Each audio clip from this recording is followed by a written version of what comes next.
Call of Duty League is presented by T-Mobile, now America's largest and fastest 5G network. Set your sights on the competition with T-Mobile, the leader in 5G. USAA Renters Insurance. Cover your gear with the official insurance sponsor of the Call of Duty League.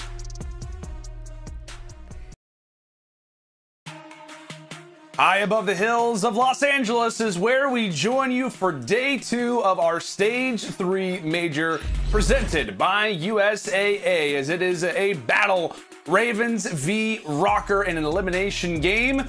All of the cards are on the table, and it's just a matter of who's going to move forward and who is going to be eliminated. As it's Lando and Standy joining you guys from our virtual studio, reminding you that this is our Teemo game. Make sure to text Teemo Salute to 313131. Absolutely amazing stuff. Stud, how we feeling coming into our first elimination game of the day? I'm feeling good, man. You know, on one side, you got LAG, who win 3 respawns, probably for the first time the entire year in one series yesterday. And on the opposite side, you have Minnesota, who have just been recently struggling throughout all of Stage 3. They ended that Stage 3 with a loss to Dallas Empire, losing 2 hard points and not getting that winner's bracket slot. So they have that fire, and this is going to be a great matchup here. It definitely is, man. A lot of storylines coming into really both of our matches today. We've got a lot of games to look out for, but the elimination games, oh, we know how the intensity can be. But hey, like we said, we've kind of set the stage. Now it's time to go ahead and meet a few familiar faces, starting things off with the Minnesota Røkkr. Røkkr certainly come to play. They can't stop it. They can't stop the kids. They can't stop it. Oh, Priestahh, disgusting. Accuracy's there, nice kill. Bang! 200 IQ, 10 out of 10 play. Oh my word! But Dashy is going to save the day. Røkkr, our kings of the north. And there is your Minnesota Røkkr off of a 3-1 loss to the Dallas Empire. What's that? They're also 3-5 in their last 8 series. Fair to say, a lot of eyes on this Minnesota team today. Yeah, it's just ever since, you know, that honeymoon stage, ever since they picked up Standy, where they were really performing, especially at that Stage 2 Major, ever since Stage 3 started, it's just like teams started to realize what they were doing, and they started to catch on. So it's been really hard for Minnesota to try to fight out of that bubble. Their S&D hasn't really been up there. Their hard point has fallen off a little bit, but the good thing is their control has been strong. So as long as they've been putting their practice in on the back end to make sure they get either back in form in that search and destroy, or at least getting better in that hardpoint game mode, then they should be in a great position. Yeah, it seems to be what kind of the major topic of conversation for pretty much every single team right now. It's about that practice. Teams that haven't looked as of great, how are they doing now coming in to the major, right, where it really matters the most. And one team that has kind of performed so far in their last few games, and including their match yesterday, is in fact the London Royal Ravens. Let's go ahead and meet the team.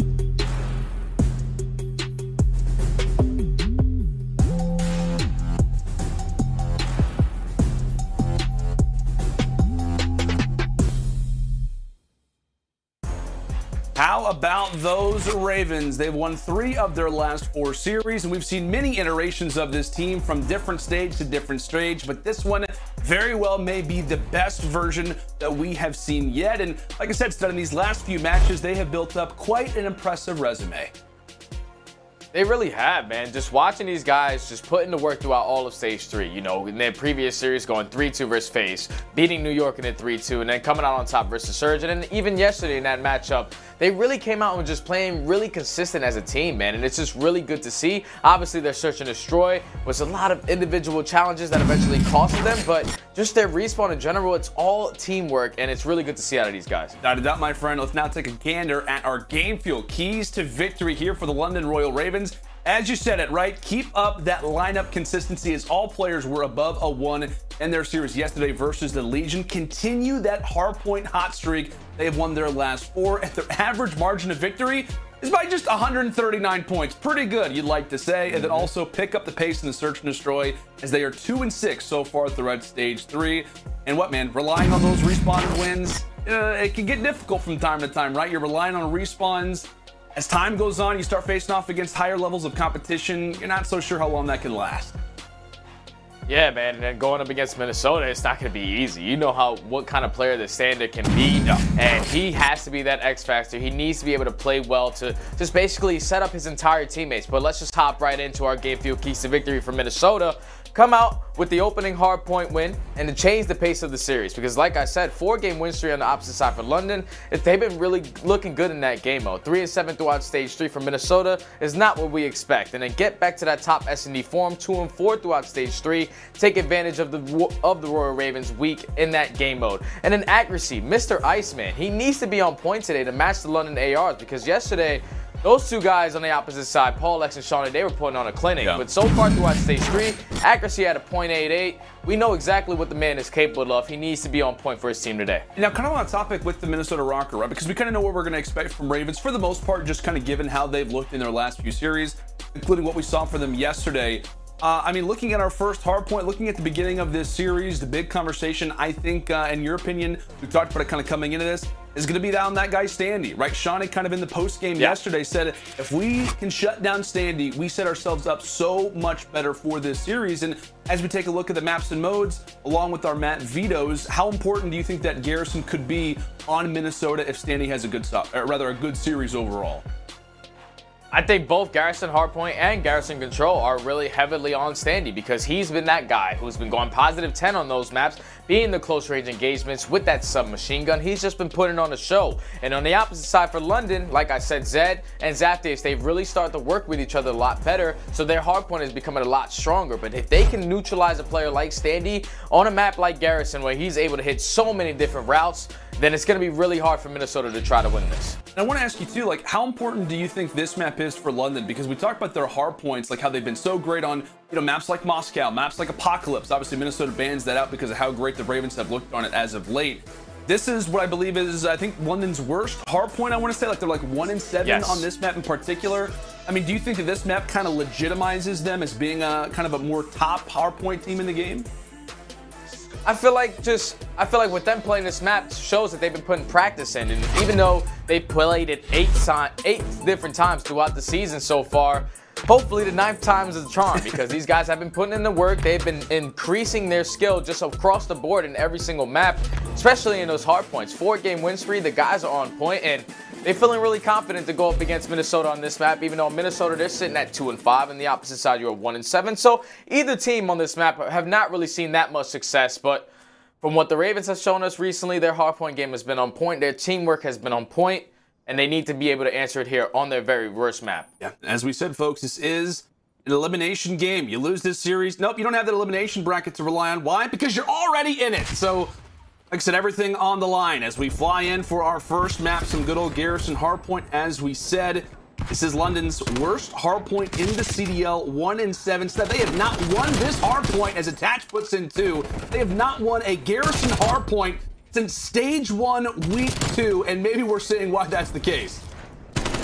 Wow, yeah, we're definitely seeing why, man. Right off the rip, Minnesota were able to just kill every single player on the London side and keep the spawns for that P2 hardpoint. But Paul X, he was that player that's going to spawn all the way out, able to pick up both kills in towards bricks. And now with 20 seconds left, you see his focus is try to get over towards that P2.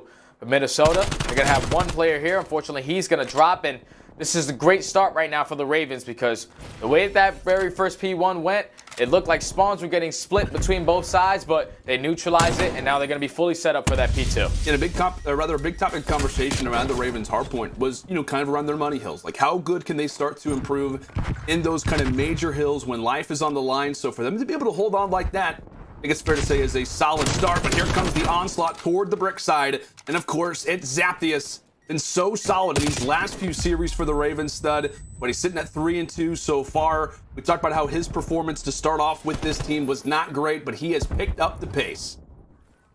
Yeah, he's really been getting comfortable with this roster, you know, with the likes of Paul X, a guy who he's beaten him with since the beginning of the year, he has to be feeling really confident. And this entire time that we're talking, this has been a full 60, or as I say that, Minnesota were able to break in through bricks, but overall, this is just great time from the Ravens to be able to climb back into this game and take such a substantial lead.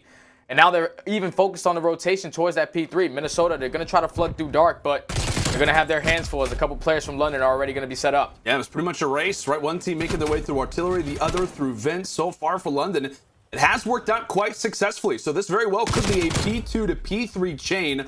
All that relies on how well the Røkkr can start to stack on up, but stacking may be the worst thing to do. As Paul does get dropped toward top green. Meanwhile, it's Zed, who's ready to pick up right where he left off. Final player position is known here inside of artillery, and Zed is there to handle it. A solid start for Zed, a solid start for the SMGs and for the Ravens alike, as they're sitting in a great spot, 84 to 29. Minnesota have got to turn things around quick. Yeah, they just cannot let London flip these spawns out to that P4, because then this game will be blown wide open. With 20 seconds remaining on this P3, you're going to see Minnesota just being a little aggressive, just trying to keep the players from London towards the back of that base. But as I say that, number 7, he's going to get out. Shawnee's going to be rotating over towards top green, and he's going to have that power position. And now Minnesota, they are getting the bad spawns. They're only able to get this 5 seconds remaining on this P3 hard point. And now once again, they are late. They're playing from the back foot, and London are fully set up. As you said, my friend, sometimes playing from the back foot, you rely on that communication that much more, and it's now a perfect time to go ahead and step aside, listen in with the comms as we go to our Astro listening with the Minnesota Røkkr. I think. I'm looking Rose. Underground? Underground, one shot. He's one underground. Underground still dead. I'm holding you. I'm holding you. There's underground. There's underground. I'm looking underground. One's on me. They can be crossing you. Dead. One more on you. Weak. Oh, close. One more. Fuel. Zed is dead. Let's get fuel. Let's get fuel. We're good. Listen, I'm going caution, right? Deep left. Someone get time? I'll try and get it. Going deep dark. There's nothing caution. Okay, one caution. Low float. Caution, dead. And one loading. Bertha. Low float. Bertha's dead. Should I get some of this time? He's no-show area. Dead. I'm on a fire, guys. Bertha, Shawnee dead. I'm blocking. I'm pushing up right. I'm close to streaks, kinda. Okay. I got one. My very bottom. I'm on streaks. I'm trying to run away from this guy. Back up. Help me. I'm coming. Someone get initial. I'm on streaks. I have initial. I'm looking you. Paul spawn out behind us. Go. Yeah, I'm going to bed. We're missing 2. I'm playing my streaks here. Somebody come towards time. I can't. One you pillar. You dead. I got it. In dark. I'm looking for Shawnee. Yo, brick on me. I got full streaks. Two brick. One might be going green. Arch. He's arch. I'm going to green. Oh, back L. Arch. Back L zap, okay? Arch, dead. Working out. I'm trying to hold green. I'm one No one shot. L. And One shot. I'm coming to help you. We can L. On time. Good Right shot. side. Arch. Right side mid. One shot. Nice. Zap L. I have bricks. I'm going for L. You can shot him. Because I have deep bricks. L jumped out. Well, it's fair to say that the Røkkr have woken up, and a lot of that has to do with the 11 spree that Priestahh happens to be on right now. A 16-6 game. It was Ravens to start, but it has been Røkkr bringing themselves back. Nearly going to be a tie game after our first side of rotations. Now make it a 12 streak. Can he make it 13? Gets the assistance there from Standy, but all is good.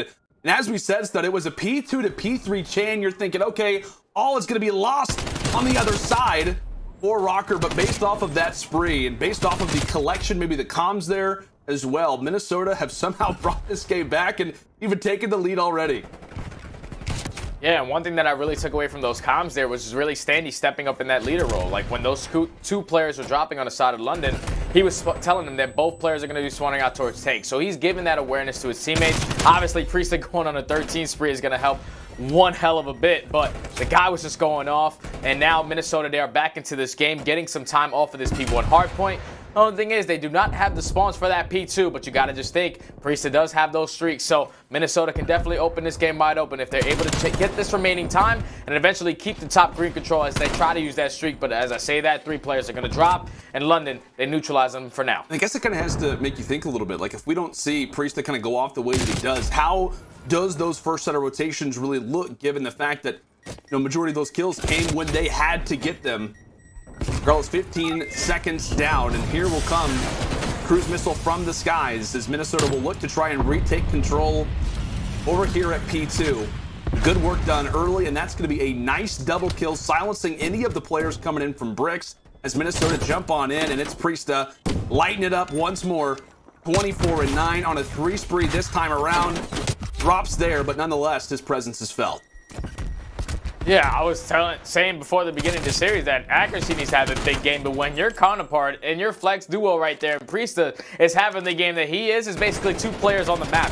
Guys going off right now for the team, and even though London were able to break in for those remaining 20 seconds, Minnesota, the fact that they were able to contest that, at least gain some time off of that, and now they have the ability to get fully set up for this P3 hardpoint. They can definitely open this lead wide open. Priestahh still has that artillery strike in his back pocket just in case things get scary. But as of right now, Minnesota, they have fought back into this game, and they are using the right play of Priestahh to their advantage. Oh my gosh, Priestahh just, like I said, man, he has got his name all over this comeback that Minnesota have been able to pull off up to this point. And what's that? When you got a player going off like that, like 26 and 11 right now for Priestahh, how do you kind of build off that hype when that's not necessarily just one player, but when one guy is kind of taking over for the team, how do you kind of build off of that as a roster?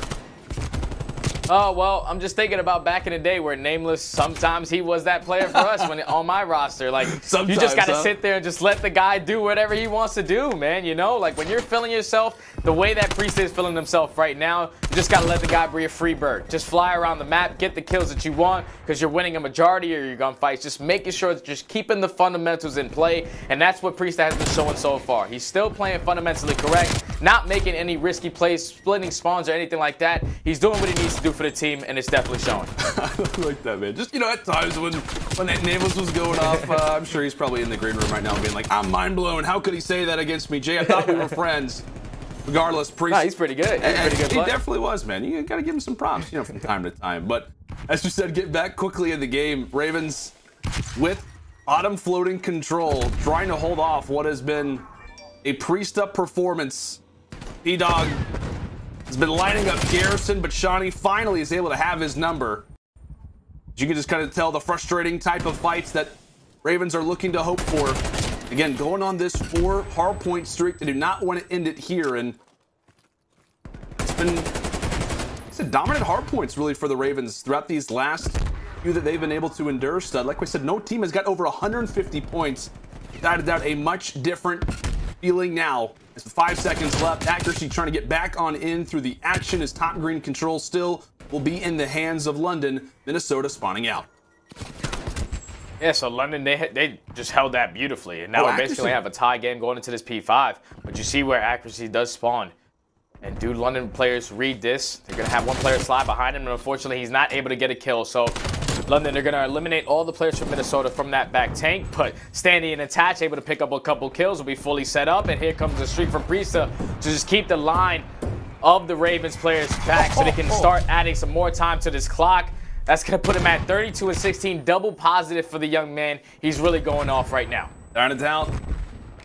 Going on for the team. Standy as well in such a great position. Are the London going to be able to read him? Paul does get necessary damage. Without a doubt, the Astros were turned up to 99, so he had to have somewhat of an inclination that a player was there, but 211, 194. London in the back of their base, and this is where the Iceman can start to heat up. We start to cool down, depending on how you look at it. But on the 4 spree, Minnesota can win it here. Just a matter of, can the Ravens look to break on through? What does the positioning look like? Making their way through bricks, making their way through top green. A major gunfight going down right now for Paul, but it's Attach who wins it. Shawnee, he needed the assistance on the other side, but Zed thankfully is there for a moment, just rechecks the controller and realizes everything is all good. London can hold on. They are set up quite nicely for P2. We'll see how they can build off of that as time continues to go away. London, they're still in this, but here comes Standy. Yeah, but right there, Paul X, he wins a big engagement onto Attach and eliminates him out of that top green. And that's what Minnesota was really banking on.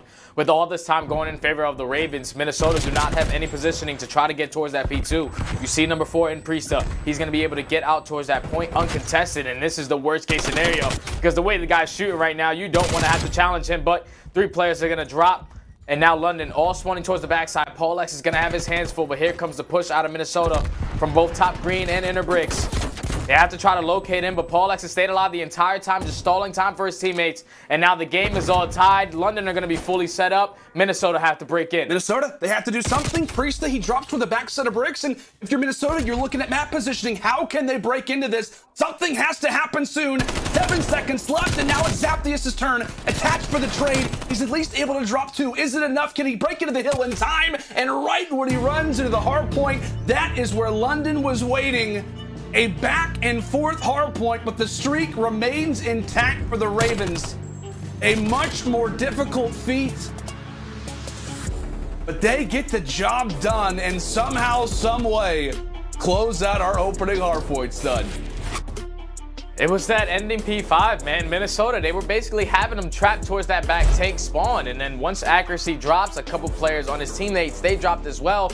So London, they were able to get some time off of that P1, but put so much pressure on the spawns of Minnesota as they were trying to fight for top green. Zed was all the way pushed up tools, just cutting those players off, letting his teammates just build up that time. And even though London, they didn't have a lot of players who went positive that map, the teamwork, once again, it prevails, man. They do the right things, they push out the right cuts, and they make sure they win those rotations. pauLX going big at the very end, just staying alive, stalling time for his teammates. That was just such a great hard point. And for Minnesota, with Priestahh having a map like that, you gotta be able to close that one out. Yeah, look, it is a 13 kill streak. It is the most that we've seen in the CDL season. That is what was necessary for Røkkr to get to the point of which they were at. But I mean, one moment that kind of sticks out in particular, I feel like, my friend, was, like I said, that top green fight, as you said, kind of in that P5 position as they were getting on the rotation. Paul wins the fight versus Attach, and then there's a moment where I think it was pauLX who was alone on the point. There was like 3 or 4 players around him. Just the cover fire, the teamwork, it just continues to be there for the Ravens. And like I said, it's not necessarily been in slang, but the teamwork, it manages to get the job done. And sometimes it's what you got to rely on, especially in elimination games like this. Well, folks, the Ravens, they managed to hold on, taking our opening hardpoint. How do they fare up in the search and destroy? Can Minnesota fire back? It will be Raid S&D when we come back.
The Call of Duty League is brought to you by GameFuel.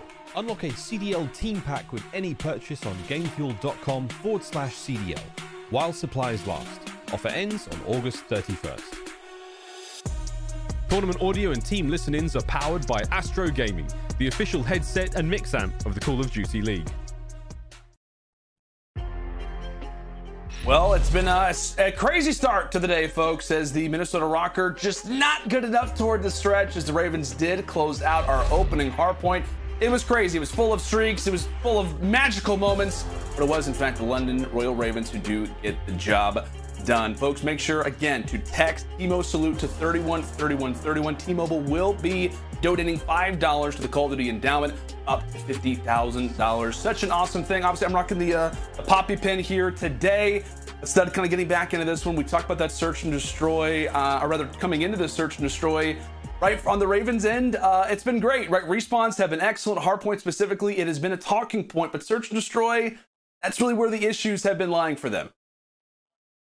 Yeah, and I'm really looking at this search and destroy between both of these teams to see what team is going to be more aggressive, because we know the way that Minnesota like to play this map. Even though they're 2-1, they like to take control of pre-5, specifically Attach and Standy. The way that those guys like to play around the middle of the map on their defenses is to be really aggressive towards those middle pillars, and that's one thing that London are going to have to be aware of, is to make sure that they're cutting those players off and to make sure that they're winning those engagements to open up the map and not stalling too much time. If you take control of Laundry, you need to plant that bomb for the opposite side. Don't wait for the play to develop. Just let the play go down, plant that bomb, 45 seconds, then make them play for a retake. Because that's what Minnesota, they're so good at in search and destroy, is just making the play come to them. They're so aggressive on the map that it catches a couple players off guard, but the way that London have been playing in their hard points, and even yesterday in that search and destroy, it just came down to some non-teamwork plays. Like specifically, it was Shawnee who challenged Aqua on that street that got bait and switched out to get picked and eventually lose them that map. But so far, Ravens, hopefully they went back, they realized it, and know that they have to play together in order to seek success. I feel like, as we've, learned more about Raid Search and Destroy, of course, this was in the rotation like back in Black Ops 2, but, you learn different things. You just kind of remember exactly how this one played out. I feel like, we watch like teams like Toronto Ultra, just the way that the SMGs can kind of dictate the map. I mean, it's not necessarily a garrison type of situation, but just in general, like, the way the SMGs can kind of, break open plays, especially toward that B site. Often we talk about the London Royal Ravens. What can Zaptius really kind of provide this team in the mode? And he has had a great last few series despite London's inabilities to lock up the searches, but here we are into round number 1. London starting on the attacking side. Current 2-2 split for them. A was wide open for a moment, but as we know, Accuracy being that island player is there now for the rotation. Hanging out toward that back basketball court, just trying to get some visuals. What are you seeing so far from Ravens side? So right now, Ravens, they know exactly the setup, like I said, that Minnesota is going to play. Attach and Standy are going to take control of P5, but fortunately, they give Attach that first blood, so now they find themselves in a 3v4 situation, but some great shots right there out of Zaptius to tie it up at 3 apiece. And with that kill, do they pick up on Accuracy being an island player? Yes, they do. So now it turns into a 3v1. Paul X on the opposite side of the map, able to take down Attach. So now it's a 3v1 situation for Standy. Just some great individual play right there from the Ravens, winning a majority of their island player gunfights. But Standy in the 1v3, 35 seconds remaining. Bomb is going to be planted 4-bedroom. This is going to be a tough task to get done. 30 seconds left. London, that was always going to belong to them, especially once the bomb got planted. But as you said, man, like I know the big conversation around the Ravens has been teamwork, in search and destroys, as you called it. Sometimes that's been off. That was off, obviously, in their series yesterday. But here in this moment, like they just kind of separate players correctly. They go for the 2-2 split, and whenever Attach was hanging out kind of toward middle, you can just see he was totally caught off guard by the fact that Paul kind of pushed through the site despite all of the attention being made toward that A bomb site. Good awareness from London early, as it was Zaptius who did put in the hat trick to start off the opening round. Nice 3-0 for him. The long shot as well, setting themselves up quite nicely. But now on the Minnesota side, again, we know this team, how dominant they were to start the season off in search and destroy. It's been in control as of late, but what can they do now here at the major as the opening trade is in? It's Minnesota with current control over a B as they look to run through the site, get control over Laundry. Yeah, so right now, keeping control of Laundry is the best case scenario, and they're able to get that information onto Shawnee towards back jungle. So as soon as that happens, they know that they're playing safe towards the backside. They're just trying to hold the push through, but here comes the players from the Ravens to push through in the middle of the map, and they're able to take down Priestahh as soon as that bomb goes down. And Zed, able to get away with his life. So now it's a 3v2 situation. They know that Shawnee is towards back jungle, but look at what London are doing. This is where the teamwork comes out on top. They're going to 3-man push out back Laundry, and this is completely going to catch the Minnesota players off guard. Standy, he's going to be working up the map, able to take down one, turns it into a 2v2 situation. Trade is in. Shawnee versus Accuracy. 15 seconds left. Shawnee's got to make the play, but Accuracy, so familiar with situations such as this one, playing the timeout right, wins the fight. And even if Shawnee would have got the kill, Accuracy just plays the timing correctly. Really toward the stretch, you called it well, Stud. Like I said, London, they kind of group up, but Standy, that particular kill right there, just causes London to spread. Yeah, so right there, when he picks up that first kill, obviously it turns into a 2v2. But the fact that he was able to get the second before going down was the biggest play of the game, and you put the time at like 15 seconds for Shawnee to try to work with by killing accuracy, and it just doesn't work out. Iceman comes out with another clutch to tie it up all at 1-1. I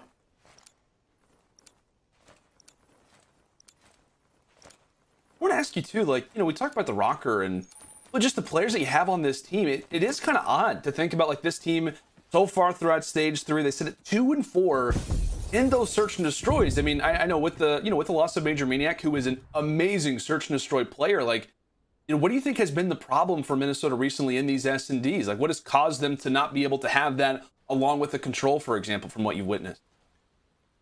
I just feel like their setups have been the same since the beginning of the season. Yeah. Like, Attach and Standy have always been pushing towards the middle of the map. Even before that, it was Attach and Major Maniac.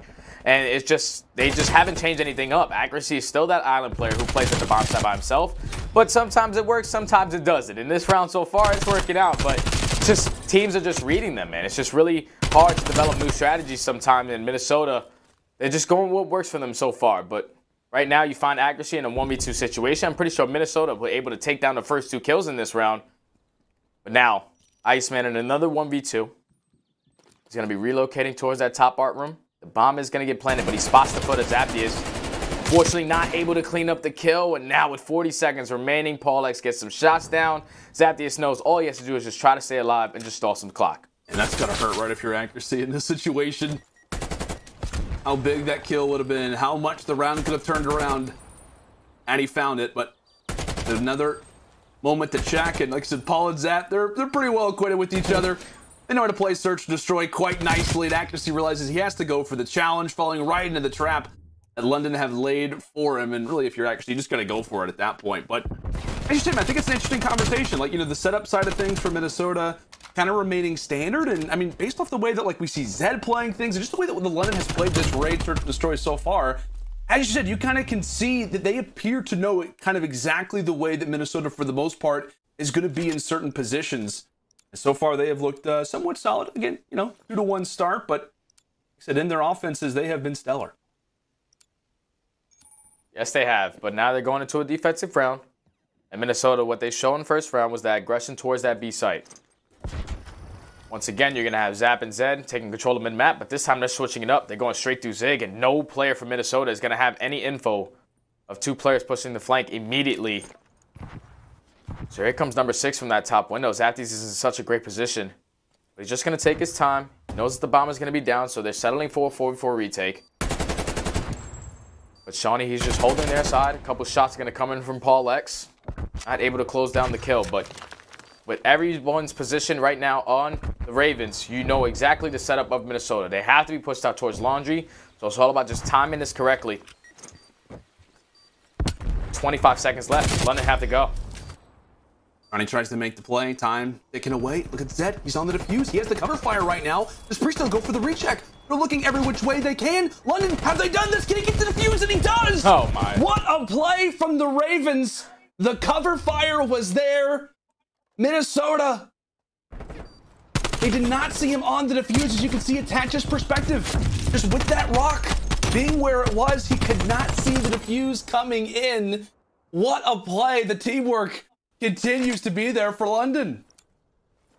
Man, I love that out of Zed because he's that player that's always going to go in and go for that ninja defuse. The fact that he has the cojones to really go out there and just stick to that defuse with about 20 seconds left, that was insane. Good play right there out of Zed, and it completely caught Minnesota off guard. And now you find themselves into another offensive round where London have really been dominating. One player swimming through the water. Standy's not going to be able to spot him. But also, they don't get any information that Standy's going to be here, so he should be able to pick up this kill on Zed. And now it turns into a 3v4 situation. Standy making plays, able to pick up 2 on the round, but Zaptius able to take down accuracy. And now in a 3v2 situation, you know the positioning of Standy. You know that paulex is trying to work him. But can he find this kill? Standy again. We have 3 kills for him. Can he find the ace? Zap puts in some good damage toward the stretch inside of Tiki, but well, that one just comes down to Standy just giving some call-outs. Like, hey, I got one. Okay, I got him. All right, got someone top mansion. Yeah, he's dead too. No worries, no problems. Standy, just the plays that he can make around the map. No question. Like I said, when we talk about the post game for Shawnee, it's just like, if we can shut down Standy, we're just going to be in such a great spot. So far in the Search and Destroy, despite having the lead for the Ravens, it is Standy leading the way without a doubt, 9-3 on the 4 spree, considering the nice round we just saw him have. Yeah, and they need his play because right now you have Priestahh who's currently sitting at 0-4, and this is going to be an all-out mid-push from Minnesota, and this is going to catch the London players completely off guard, but 2 players are going to drop on both sides, and now it turns into a 2v2 situation. And then they know the positioning from Minnesota. They're going to work towards this B bomb plant. But number 6, keep in mind, Zaptius is going to be already rotated towards back laundry. They're able to take down 1. Johnny's able to spot the 2nd, and the pinch comes in. And just another great round right there out of the Ravens. Winning their very first defensive round right there. You got to be feeling really good for the Ravens because that was a 4v2 and then turned it into a 2v2. Just a non-stop bloodbath in the middle of the round. But they come out on top. They do, man. Like I said, when you get Shawnee in those positions, like he just is a laser beam with that Krig. It's just a matter of him getting in the right position or not. And obviously, it is only 1 kill, but he gets the kill, gets the information on attach, stays alive. Just the great plays coming through from the construction man, the conductor. Give him all the nicknames you'd like. But really, so far, it's been the young guys taking over in this entire game. Not even just for the Ravens, but this entire match. We got Standy at 10-4, Paul at 6-4, Zap 9-3. Again, coming into the major, had like around a 0.6, 0.7 KD in S&D. Just a matter of time before he started to get more well acquainted with this roster. But dash and accuracy, a nice combination to start. The team shots are in towards Zig. Zig caused London to retreat. So with accuracy, putting some shots down from Kitchen, you're going to see number 7 just with the bomb. Unfortunately, he's going to have to rat back as 2 of his teammates drop. But now it turns into a 4v2 situation. Minnesota decided to change the setup up a little bit, and so far it has worked out. But now with 50 seconds left on the clock, Shawnee does have the bomb. Zaptius, he's going to be sitting towards mid-map, just trying to find any stragglers.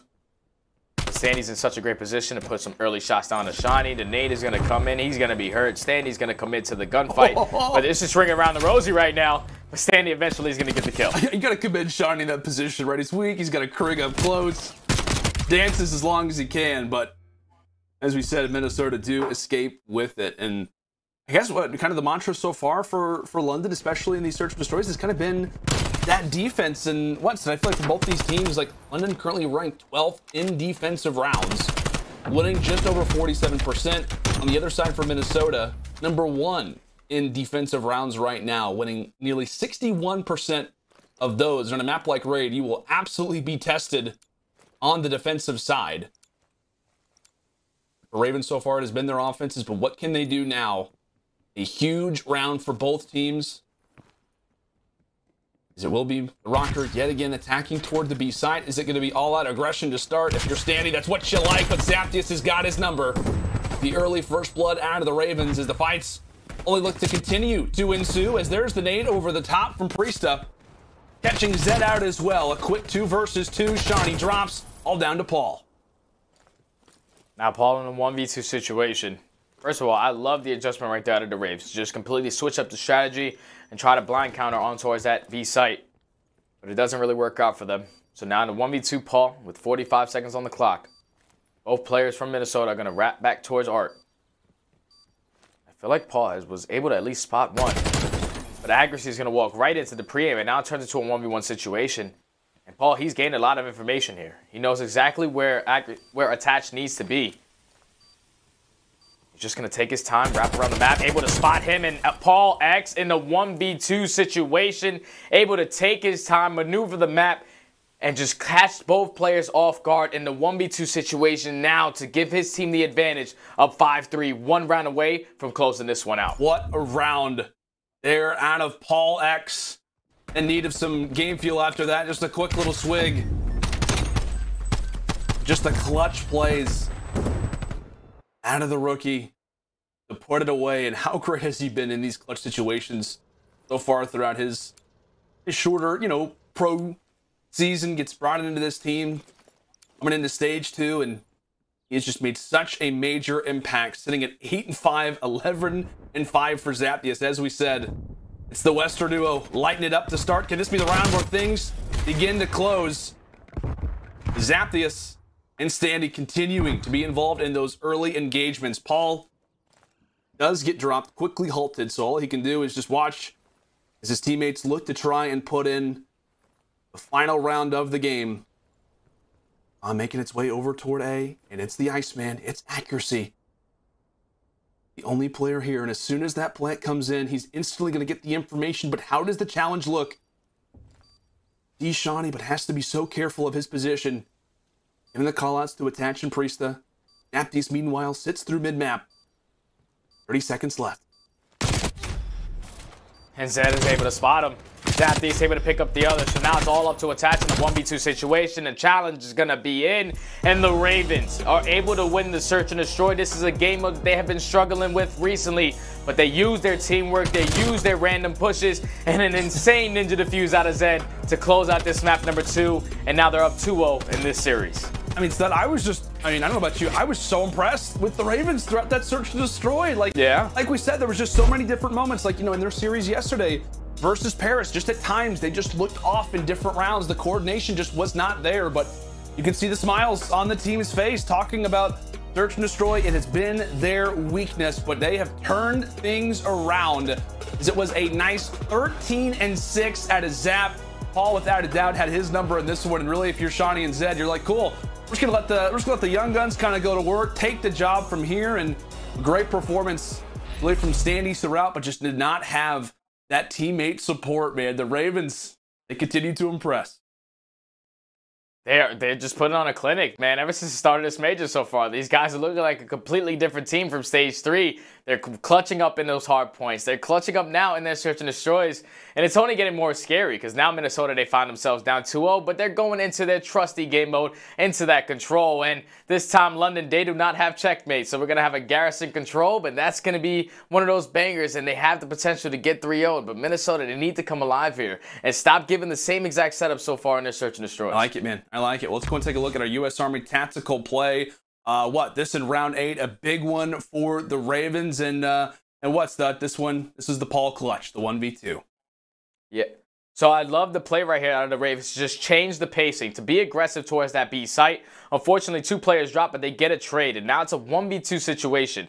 But you see the positioning out of Paul X. He decides to take his sweet time and go all the way through Kitchen to wrap back towards the middle of the map, able to spot both players as they're wrapping back towards Art. And this is the biggest thing. Once he's able to watch these guys turn to this left, once he kills Accuracy, he knows exactly how Attach is going to be set up. He's taking his sweet time, just going through the middle of the map. Eventually, he gets towards Zig, just takes his time, and eventually that kill is going to come to him. And with 30 seconds left, there's a lot of clock that you need to work with. And he knows, with Accuracy in the position that he was, Attach has to be somewhere near him, because in your 2v1 situation, you're always playing for the trade, but he wraps completely around again, just using that clock to his advantage, able to catch him off guard, and eventually get the defuse to put his team up 5-3 on the round. Oh man, from one Search Destroy mastermind to another. A lovely breakdown as always, as Paul punching in the digits there for London, but is it going to be a 3-0 as Control Garrison will decide whether or not this will be a 3-0 sweep for the Ravens, or could it be the turnaround for the Røkkr as this one continues right after this.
Forces into the final.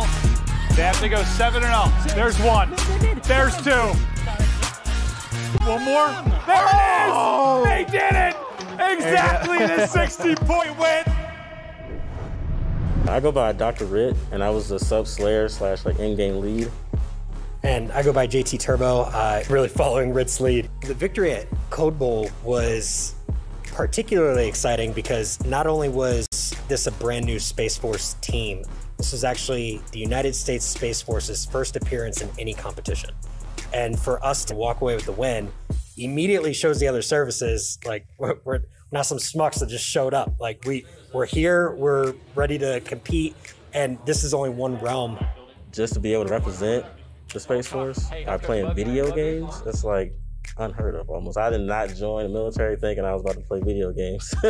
Having the support of the CDL League and the CDL players is an awesome, not only opportunity for us, but it goes to show that while we look up to those guys for what they do, they look up to us for what we do. And to have those guys appreciate what we do and kind of look at us in that same light, it's really humbling. Hey, what's going on, guys? As a part of USA's Military Appreciation Week and everything you guys already do for this country, I wanted to show you guys a little bit of love by getting some games in. I know you guys won the last Cold Bowl with the Space Force team. I was a part of that with the Army esports team. My father's been in the military for my entire life, so I have nothing but respect and love for everything that you guys do.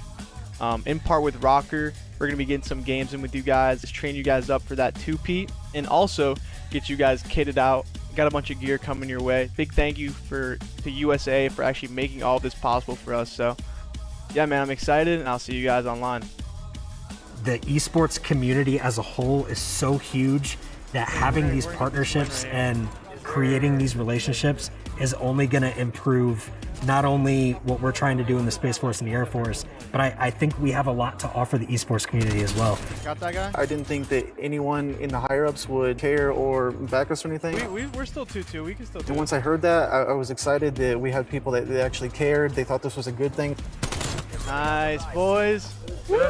In order to repeat the performance of Code Bowl last year, we have to be prepared for much tougher competition, but we've got the time, we've got the players. I think we're fully capable of having a good showing. Now to the other branches competing with us in the Code Bowl. We shocked you last time, and I fully anticipate that we're going to shock you again next year. Space Force here to stay. 2-peat, 3-peat, 4, all that. You ain't getting it. Nice try though.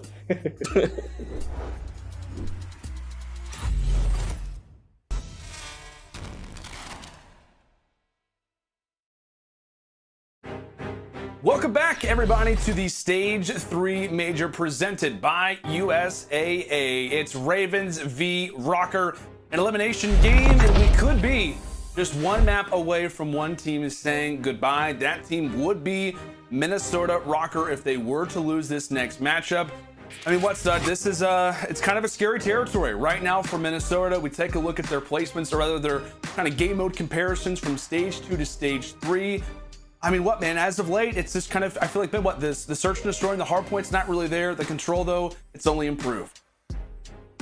Yeah, the search and destroy is definitely not there. If they keep showing the same exact setup, all teams got to do is just search it up on YouTube and eventually just get all the VOD watch, and it's going to be easy to beat these guys in search and destroy. Obviously, you can't control the clutches, you can't control the ninja diffuses, but the backbone for these guys is that control game mode. Throughout Stage 3, this was their best game mode, so they need to be able to bounce back now with their backs against the wall, win or go home situation. I know it's exactly what we were not expecting from Minnesota, because we considered them one of those top 6 teams, but right now the Ravens, they are just really riding that high horse, and they're just on point. So I'm looking forward to this map between both of these rosters, but specifically I'm looking at the battle between Standy and Zaptius, because Standy, we know what kind of player he can be and how he can take over maps. Obviously, Priestahh tried to do it on map number 1. It didn't really work out, but they need Standy on a map like this, especially on control, to just maneuver around the map, make sure he's hitting the routes, and staying alive, picking up those kills for his teammates. Yeah, man. You know it well. 1.35 for Standy in garrison control. He's been putting up 1.91s in their victories. And it can be a threat. Last time we did see Garrison, which was in the respawn, as Paul in fact takes him down. It was P-Dog, aka Priestahh, who went off for the team. Unfortunately for him, that was not enough. The longest streak that we've seen in the CDL could not harness themselves a victory. And I imagine most of the streaks that we probably see are with teams getting the dubs. That just kind of, you know, puts it in perspective a little bit. Standy in the middle of the flank, fills Zed up with quite a bit of lead. Meanwhile, Priestahh drops. That's 3 straight. Make it 4 off the map now for the Ravens, and Quickly from B to A, the quick transfer, 2 minutes and 15 seconds on the clock. Quite a bit of time right now as the pinch looks to get settled in from Bricks. Yeah, with 2 minutes and 5 seconds, they have a 4 live advantage. London have a lot of time to just maneuver around the map, flank around, and probably set up some spawn traps. The kills are just going back and forth. Zed eventually is going to take down the second. There's only one more player from Minnesota on this point. It's all up to Attach to just try to stay alive and just stall time for his teammates to get to him. But unfortunately, the pinch is going to come in, and now London, they have control. Do indeed, Paul. Locking things up as that 74U has just been on fire to start this one off. One tick nearly through. As Minnesota now look to break on in. You have one player looking to try to make a play toward the back, so he gets shut down. Both the SMGs fall, and that will be a clearance there for Røkkr, a much needed one. But at the very least, if you are London, you did get a tick. But we talked about on Garrison how difficult it can be just to get to the point in the first place. A lot of time to work with, up by 2 lives. As London looks to try to reiterate their forces, change up the strats, and refocus. Accuracy in the middle of the big play, another trade. So right now, Minnesota, they're just holding them the line. They're forcing the Ravens players to make a decision on what they want to do. And it's looking like they're going to try to go to the middle bricks. It's obviously flooding out of top green. It's not the right play to do, unless you have a set of streaks. But kills are just going back and forth. We have a tied live advantage at 12 apiece.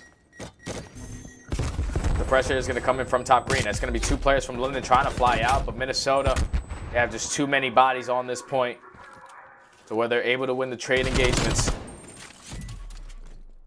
Right now, the Ravens with 48 seconds left. They're starting to go into panic mode. A lot of single challenges coming in right now. It's not really working out for them. You see the way that Minnesota are playing this. Just hold their middle map, making sure that you know that the Ravens players are going to flood towards top green. And Mr. Iceman able to pick up 2. Zaptius with the trade. That's going to slow down the push from the Ravens with 30 seconds left. Here in the position, that may be the kill that they need. Thatch holding valiantly on the point again. Once more put in a position where he has to go big, holds off for as long as possible. That time will continue to hold on. Paul, can he find the second? He does! A major double from Paul X as they look to stack into the point. Can anybody get here in time? Jumping from one part to the next off of the top rope. It is London. They get the right timing. It just was getting everybody down in sequence, and from there, the story is history. London grab the opening offense. I wish you guys could see my face right now, because the way that London are playing, man, just looking at the teamwork out of these guys, like they're never out of it. With 30 seconds left, they know that they have a low live advantage, but they take their time. They still are executing the right play. They had one player go towards top green, and the rest of his teammates go towards bricks. They win a majority of those gunfights that forces all of Minnesota to spawn out towards back tank, and eventually they capture the point. Paul X ending on a 4 spree, working towards some streaks. I'll be excited to see if he pulls out the AR right now and just to slow down his gameplay a little bit, because those streaks can really change this game. But that one's got to hurt if you're Minnesota. You basically had a full setup, the clock was ticking down, and you just threw it all away. I mean, given the fact that, like I said, Minnesota, they lose the opening offense, they're down 0-2. What needs to be said in the comms right now, Stud, for Røkkr? Man, what are we doing? Like, we are just choking round after round, map after map. We need to flip this around, man. And we just need to get active. This is not who we are. This isn't the identity that we have portrayed for ourselves. And right now, we're just making minimal mistakes. Let's clean those up, and we're going to get right back into this one. That's what I would be saying if I was sitting right next to those 4 guys. Yeah, you know, the man, what are we doing? I feel like you say that quite often to me when we play League Play together. Landon, what are you doing? Why are you flipping spawns on Checkmate P1? What's going on here? But as you said, man, Minnesota, they've got to get something going. And, you know, we talk constantly about different players. Obviously, Paul X on the streak is what we see his perspective. But kind of now, given this moment, you got players like Accuracy. You got some vets on this team, guys who can kind of guide the ship as Paul does now continue that spree to 7. Maybe those comms could be necessary now more than ever. Having to guide the troops, but the troops just only continue to fall by the wayside. Shawnee nearly turns. So those streaks could definitely come in handy.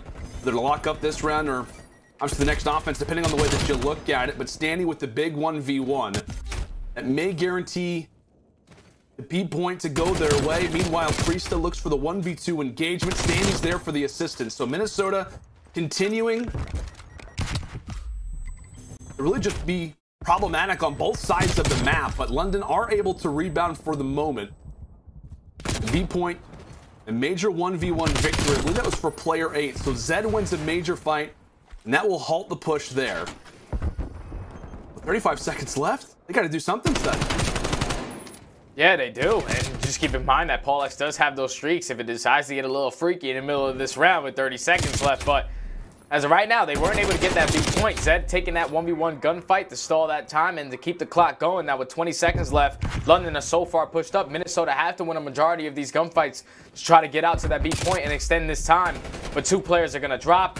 1 player is going to be towards top floating. aBeZy is going to be able to win that engagement. But now aBeZy is the only player left from Minnesota to get on with the positioning.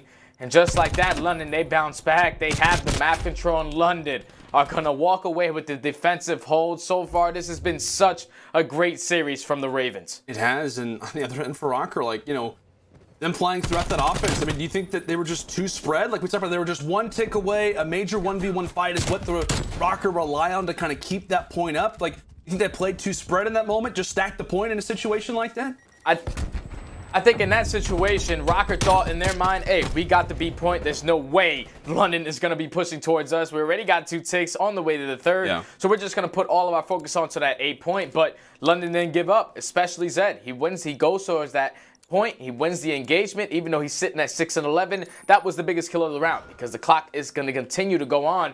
And eventually they were able to close it out in the final 20 seconds. But London, they're just taking risks, man, and it's working out for them.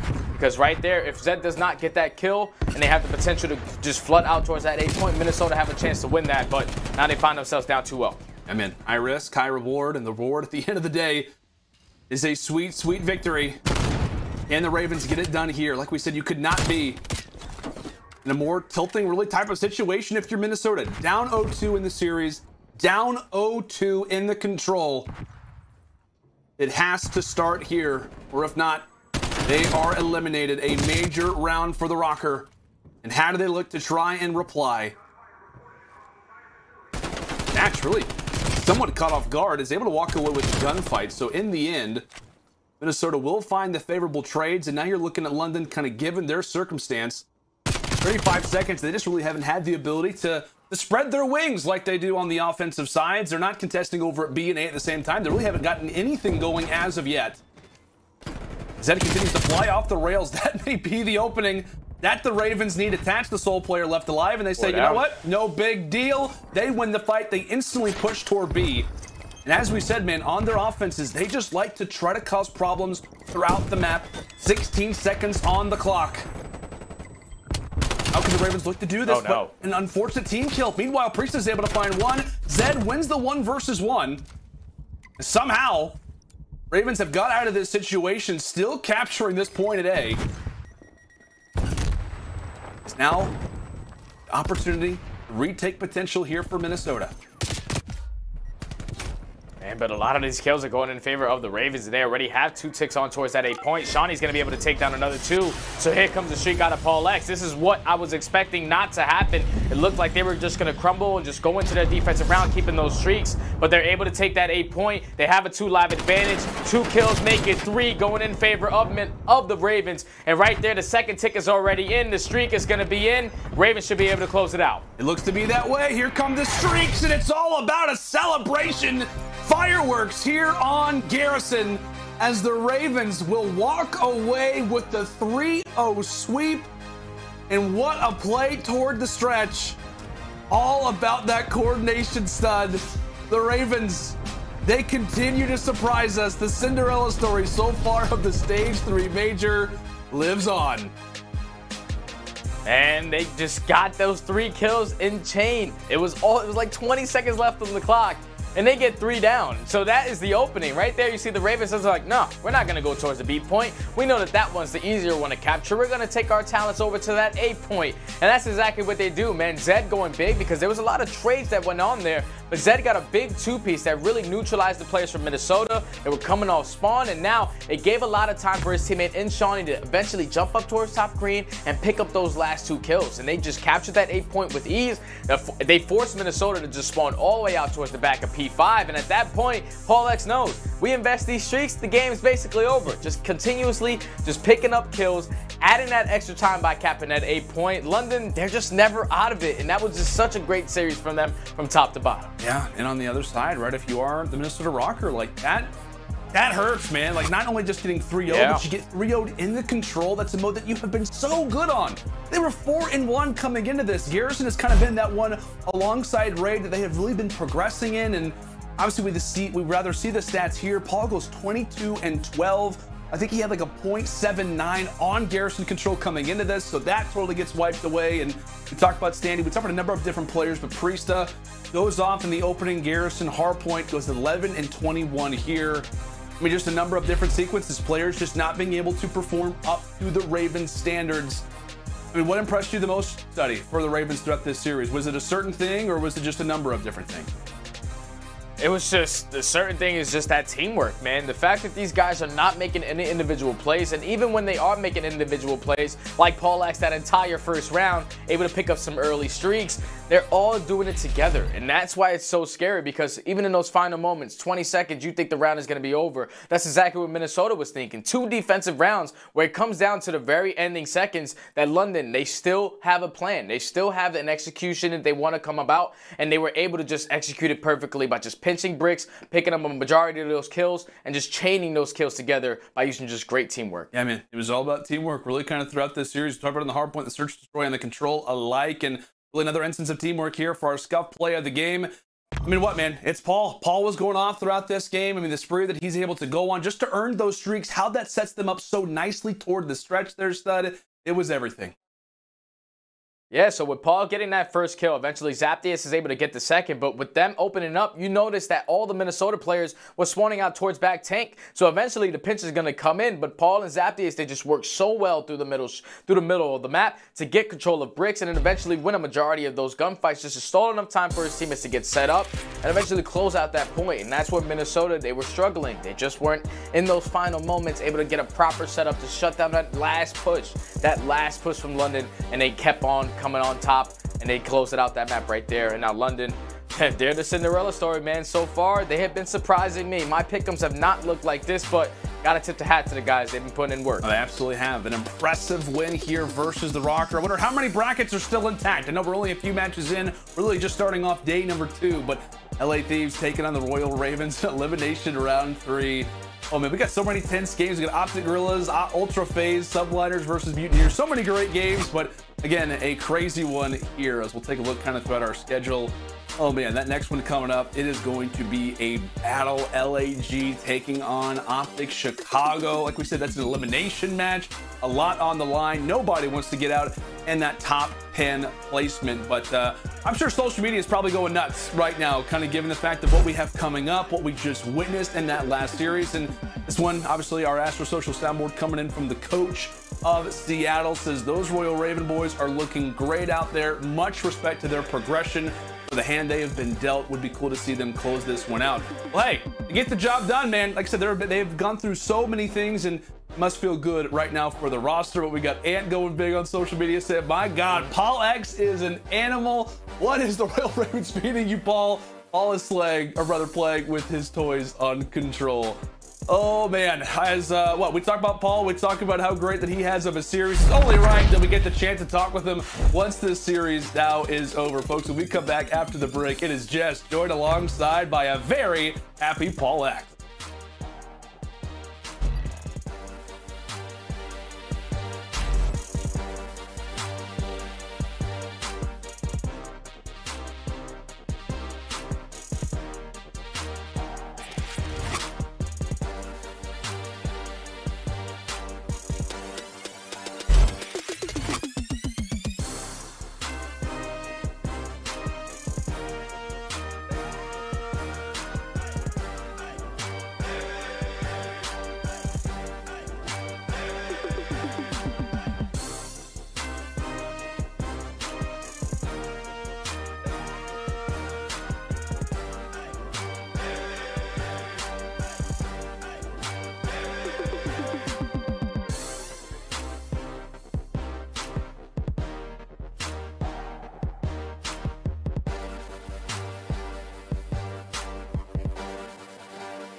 Call of Duty League is presented by T-Mobile, now America's largest and fastest 5G network. Set your sights on the competition with T-Mobile, the leader in 5G.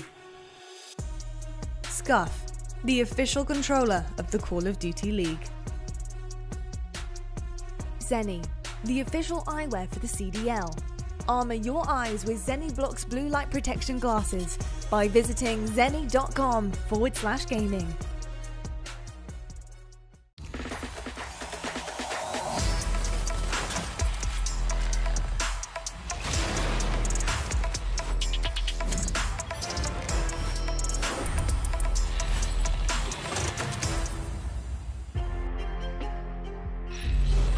All right, folks, it is time for the Game Fuel Victory Spotlight with none other than Paul X. I mean, what a performance. You just swept Røkkr, not to mention shutting down a record-setting performance from Priestahh in Map 1. What was it that just clicked for you guys this series? Honestly, it was just the confidence. The confidence that we've been having like this last like week leading up to this has been actually insane. Like before that, obviously, like we were going through some stuff, and like I'm pretty sure we made it clear on social media. And like that once we got that first win, like we already knew after that, like our confidence was gonna be at an all-time high. So it was just like the overall confidence. Well, that's great to hear. And I mean, you know, speaking of some of that stuff you kind of mentioned getting out there on social media, you know, this is your first year in the CDL.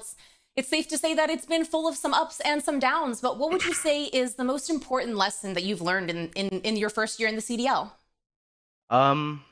Confidence is key to literally everything. Like confidence could get you so far, just like the smallest amount, and just composure too. Composure is a really big thing. I know there's a lot of amateurs that struggle with that, and I will say like that's one of the biggest things that you can have coming into like the pro league, because it's like massive. Like you seen in the first map, like we had to keep composure to even stay in that map. So yeah, I'd say those are confidence the and two biggest composure. things. Yeah, that's what I hear from a lot of pros. So I'm glad you also kind of echoed that same sentiment. Well, next up, you will be facing the Los Angeles Thieves. That is, of course, tomorrow. And last time it didn't go so well for your team. However, I mean, as the casters have put it, you're looking like a brand new team now. So where's your head at heading into tomorrow? Honestly, I think we're gonna 3-0 them. That's just the way we've been feeling. We've been feeling dangerous. I said it last night, even before the match, our first match versus Paris. Like I just said, it's gonna be a 35-minute series, literally 40-minute series. So like we're at an all-time high right now. Sorry to try to cut you off there. I mean, you just spent a few minutes telling me how important confidence and composure are. So I'm so glad to hear that you have that confidence going into tomorrow. Thank you so much for your time, and best of luck tomorrow. Thank you. I appreciate it. You have a good day. Thank you so much. All right, well, Paul X says confidence is key. So all you amateur players out there who are looking to step up into the big leagues, gotta have that confidence. But folks, coming up next, it is a big one, a banger of a match, as we like to say here at the CDL. We're gonna be seeing OpTic Gaming take on the Los Angeles Guerrillas. Don't go anywhere, we'll be right back.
Call of Duty League is brought to you by GameFuel. Unlock a CDL team pack with any purchase on gamefuel.com/CDL while supplies last. Offer ends on August 31st. Tournament audio and team listen-ins are powered by Astro Gaming, the official headset and mix amp of the Call of Duty League. Whether it's the Krig, whether it's the QBZ, LAG are getting the job done as they stay alive, closing out the hard point in a dominant way and remain here at the Stage 3 Major. Nice. Let's go, baby. Good shit. Good job. Let's get it, baby. Good shit, baby. Dude. Welcome back, folks, to the Stage 3 Major presented by USAA. We got a nice little look there at the Guerrillas comms after their series, their dominant win over Seattle to close things out. And we have got ourselves another elimination game. Leno and Standy bringing you guys the call for this one. Stud, lots of implications here for LAG facing off against OpTic. I mean, where do we start, my friend? We got to start with LAG. Yesterday, these guys, probably for the first series throughout the entire season, win 3 respawns. And that's just something we weren't expecting because their hardpoint hasn't really been that good. Their control hasn't really been that good besides one map, but they get the job done there. And on the opposite side, you got OpTic. We all know what this team can be. Unfortunately, the last couple of matches hasn't really gone in their favor, especially in that hardpoint game mode. 0-5, they need to turn it around and turn it around quick, especially right here at this major. It's time to shine right now. I love it, man. It definitely is. It's time to shine. This is when, like I said, all the cards are on the table. Like we said, an elimination game. Loser of this series will, in fact, be headed home. A major series, to put it lightly. Let's go ahead and meet our first team, OpTic Chicago.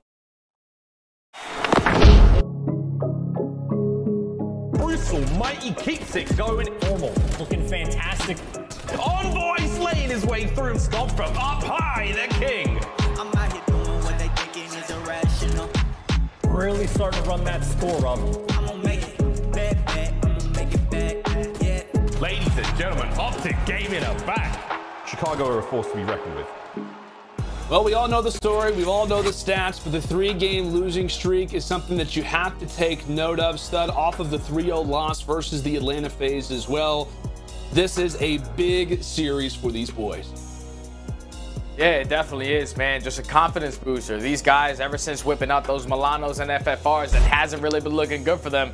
But they have put those away. The matches haven't really been showing the results that they want to, with a lot of losses, no hardpoint wins. And this is just something you don't expect from a roster of this caliber. From top to bottom, this roster is stacked.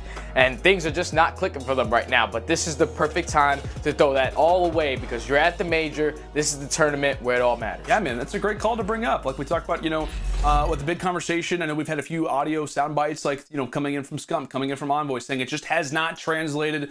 Well, it has to today. And one team that has started to translate to their gameplay, maybe a few struggles to start things off in Stage 3, but they've started to rebound a little bit. Obviously, we saw them, just kind of coming into this series hot off of a win versus the Surge. It's time to meet the LA Guerrillas. When my friends go, it was simple. When the end's low, switch the tempo.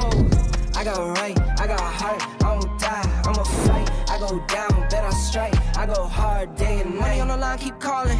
Money on the books, need all that. My kids, they'll be ballin'. Got a real bankroll, not for Instagram. My mama on the line, keep calling. Praying for me, know I need all that. Told me it's not about ballin'. Real blessed, but I'm still sinning, man. I got right, I got heart, I won't die, I'ma fight. I go down, bet I strike, I go hard day and night.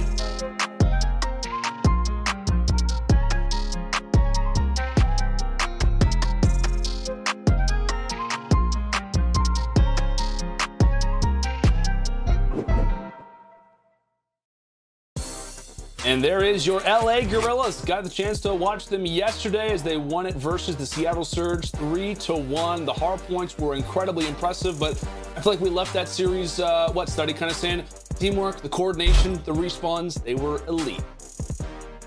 Yeah, it was on point from top to bottom for LAG. Obviously, the Ninja Defuse and the Search and Destroy is not what they were prepared for, but just across the board in every single respawn, it was beautiful, man. In the very first map, you had the Assault Rifle players who really stepped up, and even on that map 4, aBeZy and Silly really took over with those submachine guns. But let's just hop right into our game fuel keys to victory for LAG. Cheen was on a different level last night. Money Cheen was on point. 1.38 KD versus Seattle. He needs to bring that same energy and same level of play versus OpTic, because you know what kind of team that they can be. And with Chino playing the way that he was, he's playing real confident, and it was showing yesterday. And then tighten up the little things in Search and Destroy. A win versus OpTic Chicago today will really show what kind of series that this can be. Obviously, yesterday in the series versus the Surge, they let that Ninja Defuse happen, and that was just some bad timing on the side of LAG. But the way that they were looking in those respawns, the teamwork was there, even with their backs against the wall, not having a lot of kills on their side. They were always making the play to come out on top. Yeah, man, I just I loved the hype. I love the hype coming out of Cheese. I'm the best. This made us feel like we were back on land again. Oh, folks, I cannot wait. But now our game field keys to victory here for OpTic Chicago. They must win the opening hardpoint, especially with their recent struggles, as they are 0-5 in HP in their last 3 series. Also, everyone on the team is below a 1 KD right now in stage 3. That should not be the case, especially with a lineup like this. And also, find a game mode to coincide with the Search and Destroy, right? They had that at the start of the season with that double respawn. It was Control, and it was Hardpoint. Now, so far, it's just been the Search and Destroy. They have yet to kind of find that secondary game mode to play alongside of it, Stud. And I think what, man, we kind of focus our attention. I know we'll have the maps and modes here in just a moment, but how important, how crucial is that opening hardpoint? Not for LAG necessarily, but really for both of these teams, specifically OpTic. It's so crucial for OpTic, because like you said, 0-5 in their last 5 hard points. It's not like they were playing against some terrible teams. They played against New York, they played against FaZe, and they played against the Thieves. They have been tough matchups from top to bottom. Every single team was stacked throughout that Group B. So getting that very first hardpoint win is going to completely change the way that they're looking at this series, because obviously they haven't won it in a really long time. And when you're looking at all 4 of these players, everyone's sitting underneath a 1.0 KD. I can't even believe like that. That one doesn't even make sense to me, because if you look from top to bottom, these guys are godlike. When you see OpTic, you need them to come out and slay. So this very first map is so huge for their confidence going throughout the rest of the series. I mean, confidence is key. We heard Paul say that in the game break. It's the most important thing that he's learned so far throughout being in the CDL. It's all about the confidence, and I'll tell you what, man, whoever can walk away with this opening hardpoint would be fueled with it. As we set our sights on Garrison hardpoint to start off. You know, we had a chance to look at the vetoes for a moment. The Garrison hardpoint, one that we've seen OpTic play on a decent amount, right? They sit at 3 and 4. On the other side for LAG, 3 and 5. So really kind of an even one. Both teams have had somewhat of a similar experience on it. But here we go. Like we said, elimination game. Loser finishes off top 10. Winner of this game, top 8, facing off against Dallas. Another match that you're going to have to endure in that very difficult elimination bracket here at stage 3. But off the rip, it's Cheen, it's Assault, it's Silly. LAG 4 down off the rip. So LAG have some early control, and this is bad for OpTic right off the rip. Going 4 down, it's not the best way to start, because now you have to give up that top green control, and you don't have any setups towards that P2. But OpTic, they're taking their time, trying to find a couple players from LAG. Kills are going back and forth. They're just trying to fight for some map control, but right now LAG just putting so much pressure on it that they cannot keep up. With 20 seconds remaining, LAG, they have played this P1 hardpoint perfectly, and they're keeping top green control to set up properly for that P2. Yeah, this is a perfect start. Granted, we are only just, moments into this hardpoint, but you cannot ask for better toward P1. Consider that you do have those preferred spawns. Is really what it's aBeZy off to an excellent start. What, around 3-1, 4-0, somewhere around that score line. 3-1 to be specific. And I want to ask you, how important do you think a player like aBeZy is in a momentum-based series like this one? Well, just knowing aBeZy's history, he's usually known as the OpTic killer. So this is kind of good match for aBeZy, because these are the matches that he lives for. He's a 2-time world champion for a reason, and I'm excited to see how he's able to perform against some of the best in the game right now. They're keeping this setup right now from the front side, spawning all of OpTic towards the back. This is just great hardpoint so far from LAG. OpTic need to have some time from this P2 hardpoint. They need to try to locate Chino. Eventually they do, and finally the time is going to go in favor of OpTic. With 25 seconds though, you see what they're doing. They're just focused on the rotation, trying to chain 2 birds with 1 stone. Just like that, you're going to see Scump slowly pushing up the left side alley as LAG are starting to spawn out. Yeah, a big spawn out. This very well could be the chain. And but if they play better at P1, I mean, this scoreline could easily be flipped. With LAG, the way that they rock it out, again, they do get those non-preferred spawns coming into the next rotation, so they will be able to harness a final 3 or 4 points toward the other side. But actually, LAG, they get the spawn out, or rather, they get the spawn advantage here toward the backside. 2 players, despite where Scump's position was, Guerrillas, they get put in an excellent position. Just like that, we're thinking OpTic, cool, they're about to set up camp. Boom, 2 players right behind them, spoil the party. And this very well could be the train that LAG are looking to make from P2 to P3. Solid lead early, but OpTic quickly trying to change the tone of it as Scump, 7-3 to start off. Talk constantly about leaders, how important they can be for this series. A pressurized one like this for OpTic. The guy who has experienced it all in Scump, leading the way by his laying example. Yeah, that was just a bad situation right there for OpTic, giving up that time, not keeping the spawn safe. It gives the opportunity for LAG to just continuously grow this lead. And now it's all set up for that P4, and OpTic are going to have top green control. They have the low setup for the junk side of the hill. It's all about holding the opening on the right side, making sure you keep control of dark, keeping control of tools, and Formal, he's able to take down 2 before he drops. So now OpTic are able to get on the hard point, but with Formal spawning all the way out towards back P3, they're going to get the information that LAG are trying to spawn green. Spawning green indeed. Dashy, Envoy, they're there for the retake. Some big fights going down and a lot of time to harness here on the next few hard points. And often when it comes down to these, it can rely heavily on that communication. A hot topic recently for OpTic has been in these comms. As now we'll go to an Astro listening with OpTic. Hey, one, two, top cat. All good. Top cat, one in time. Okay, everyone take the rails. We're chilling, right? We're chilling. Look in the mid, hang on.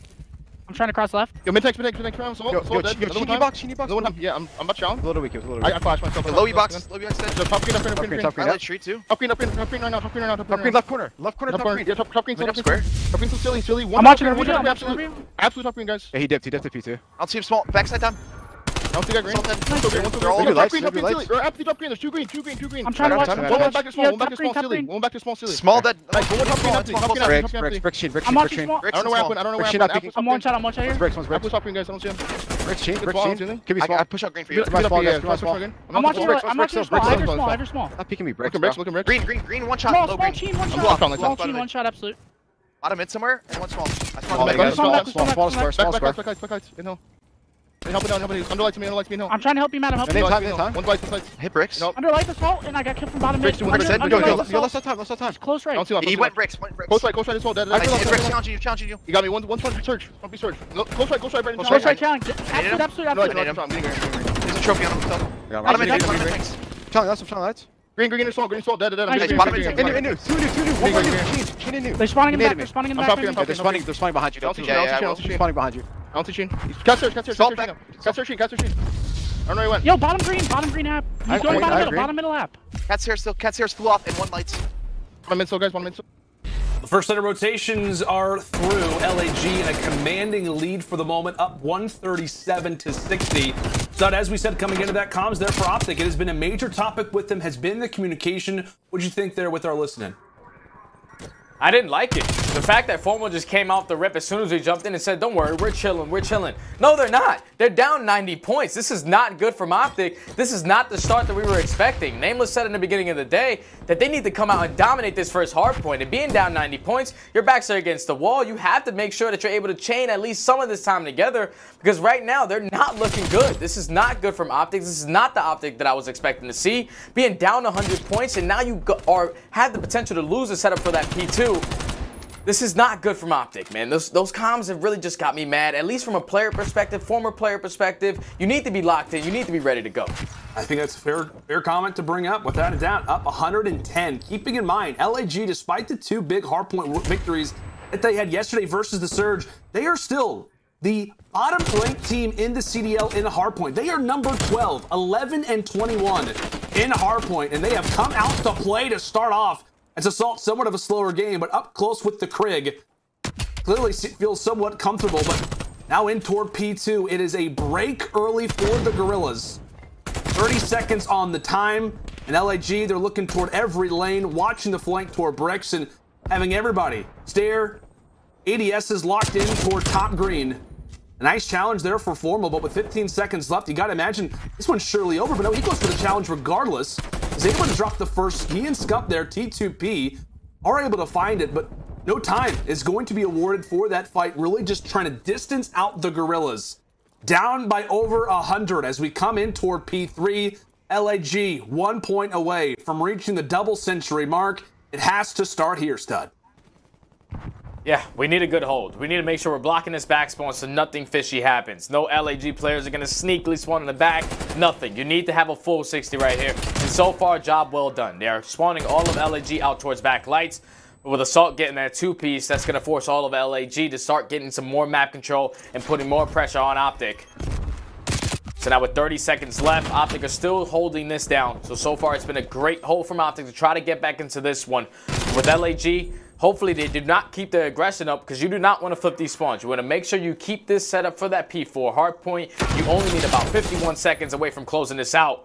But right now, OpTic with a great hold on this P3 hardpoint, at least able to get the score a little bit closer. And that can be a lot for your confidence, right? We talked about just kind of getting one hardpoint, just being able to kind of slow things down. We saw them go for that late reach out toward P2 just to try to distance out Guerrillas, make their lives easier. And it did work out in the end. Game that started to get out of hand, now brought just that much closer, still down by a good 60 points. As now it comes down to the close quarter engagements last time around. This is where we saw LAG start to distance themselves. Scump left between a big situation, but it's Cheen who puts in the 3-piece.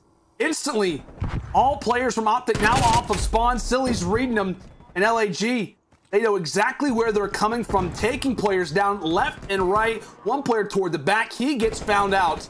And this is where things could start to become more problematic. Less than 30 before LAG calls this one a victory. Yeah, but right there, Envoy was able to spawn out towards green, so he eventually sets up the pinch and sets up his teammates to eventually get this remaining time. But Assault with 3 kills from that Assault rifle, able to take them off of that point, and eventually put his teammates back on it.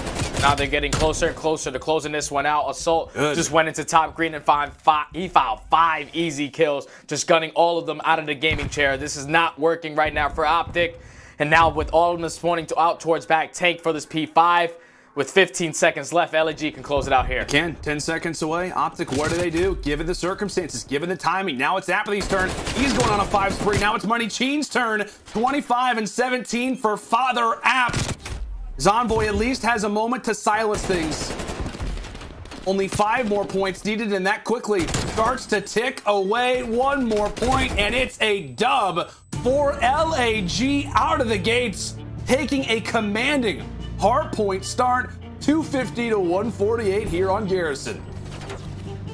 And that's just not good for OpTic because they needed to come out and dominate this so they can get some confidence. But now, in their last 4 matchups, they are 0-6 in hardpoint. Doesn't make any sense. They're just not picking up the right kills, not holding their setups tight enough where they're leaving openings for these players to just capitalize on. And LAG, they do such a great job at just holding those hard points right off the rip of the game. That P1 to just trap them out all the way towards the back of their spawn and chain it to that P2 and then eventually go on to P3 to get those back spawns and gain that time there. It was just, LAG was just on another level. Money Chino is having another series, to say the least. The guy's just on point with his assault rifle. Now OpTic find themselves down 0-1 where they have to rely on that search and destroy once again to tie the series up. And the only problem, right, is that we talked about LAG.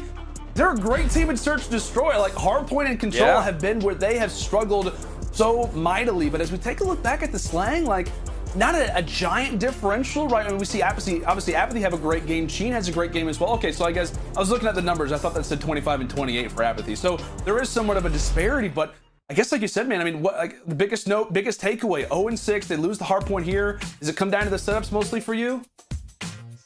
Yeah, I think it definitely comes down to the search. Like, these guys need to be able to bounce back into this series with this search and destroy. After a terrible performance in that very first hard point, they need something to give them confidence, and this search and destroy needs to be it. Definitely does, man. LAG, they answer early, and now it comes to the search and destroy here on Moscow. Can the Guerrillas find themselves up 2-0, or will we see OpTic now with a reply? Find out when we come back after the break.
Call of Duty League is presented by T-Mobile, now America's largest and fastest 5G network. Set your sights on the competition with T-Mobile, the leader in 5G. Scuff, the official controller of the Call of Duty League. Zenny, the official eyewear for the CDL. Armor your eyes with Zenny Blocks blue light protection glasses by visiting zenny.com/gaming.